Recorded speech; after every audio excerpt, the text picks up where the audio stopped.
Hello everyone, this is going to be another video in our permission series. So in this one, it's kind of a spin-off of our spin-off. So the initial video, I showed you guys how to add members at a site level to different SharePoint groups. Then I showed you guys how to view what each one of the permission levels does. Now I'm going to show you how to create a custom permission.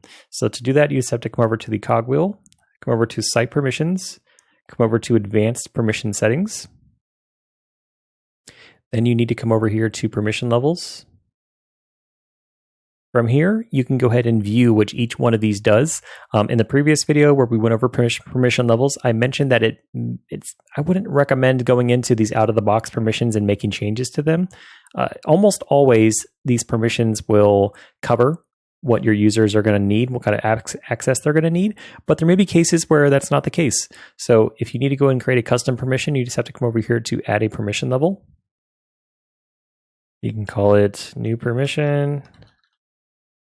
Then you can give it whatever you want your description to be for that new permission. And then from here, you can go ahead and just pick and choose what you want them to have access to. Keep in mind, there are dependencies. So if you were to click some of these, it may toggle on some of these down below. And then like if I was to remove this, it's going to remove some from the list permissions up here too.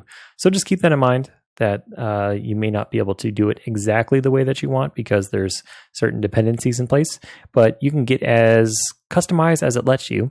And then once you're done, you have it set up the way that you want. You would just need to come over here to create. And now if you were to come into one of your SharePoint groups, let me just try to get back to where we were. If you were to come into one of your SharePoint groups, you could change the permission level for one of those groups, or you could just create a whole new group and then just grant that new group the permission level that you just created. So right here, this one's called new permission. That's the one that we made. And it's best practice to put a description there because you can see this is the only one that doesn't have a description. So nobody would know what this permission does unless they actually go to that permission level and look at all of the different options that are toggled on.